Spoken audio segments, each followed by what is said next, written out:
សូមស្វាគមន៍ទស្សនិកជនជាទីមេត្រីជួបជាមួយនឹងខ្ញុំសាជាថ្មីម្ដងទៀតនៅក្នុងកម្មវិធី8នាទីដើម្បីសុខភាពរបស់ Channel Snap Event នៅពេលនេះដែរនឹងខ្ញុំបានពំនាំនៅអត្ថបទដ៏មានអត្ថប្រយោជន៍ថ្មីមួយទៀតមកជម្រាបជូនលោកអ្នកគឺអត្ថបទនិយាយអំពីផ្លែស្វាយទុំដូច្នេះចង់ដឹងថាស្វាយទុំមានអត្ថប្រយោជន៍និងគុណសម្បត្តិច្រើនយ៉ាងណាសូមរីករាយស្ដាប់ជាមួយនឹងខ្ញុំដូចតទៅស្វាយទុំមិនត្រឹមតែមានរសជាតិឆ្ងាញ់ប៉ុណ្ណោះទេថែមទាំងមានអត្ថប្រយោជន៍ច្រើនយ៉ាងចំពោះសុខភាពទៀតផងបរិមាណស្វាយទុំមួយផ្លែទម្ងន់200ក្រាមផ្ដល់សារធាតុសំខាន់ៗដូចជាពពួកវីតាមីនចម្រុះម៉ាញ៉េស្យូមកាឡូរី202ប្រូតេអ៊ីន3ក្រាមខ្លាញ់1ក្រាមកាបូនអ៊ីដ្រាត50ក្រាម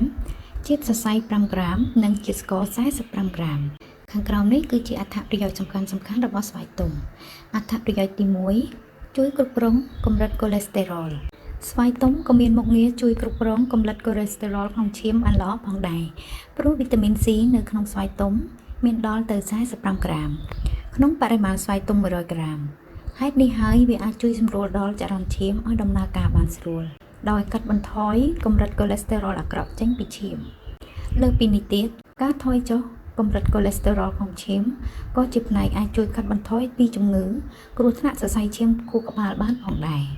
អត្ថប្រយោជន៍ទី2រក្សាតុល្យភាពទម្ងន់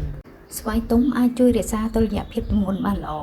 ព្រោះផ្លែឈើមួយប្រភេទនេះមានកម្រិតជាតិខ្លាញ់ទាបប៉ុន្តែមានជាតិសរសៃច្រើនដែលជាចំណុចសំខាន់ជួយសម្រួលដល់ប្រព័ន្ធរំលាយអាហារឲ្យធ្វើការបានល្អផងដែរអត្ថប្រយោជន៍ទី3ជំនួយភ្នែកវីតាមីនចម្រុះក្នុងផ្លែស្វាយនោះមានវីតាមីន A ដែលជាវីតាមីនសំខាន់បំផុតស្ថិតក្នុងតារាងរបបអាហារជំនួយដល់សុខភាពភ្នែកការញ៉ាំស្វាយទុំបានយ៉ាងហោច3ដងក្នុងមួយសប្តាហ៍អាចជំនួយដល់សុខភាពភ្នែកបានដល់ទៅ15%បើធៀបនឹងអ្នកមិនបានញ៉ាំ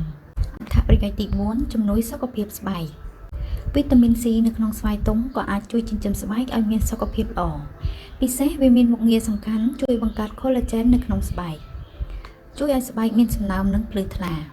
ប្រិយមិត្តទីមេត្រីផ្លែស្វាយទុំពិតជាមានគុណសម្បត្តិនិងអត្ថប្រយោជន៍ចំពោះសុខភាពផងដែរដូច្នេះកុំភ្លេចស្វែងរកយកមកទទួលទានដើម្បីសុខភាពទាំងអស់គ្នានៅពេលនេះកម្មវិធី8នាទីដើម្បីសុខភាពសូមចប់តែត្រឹមនេះសូមប្រិយមិត្តកុំភ្លេចជួយចុច like share ឬ subscribe Channel Snap Event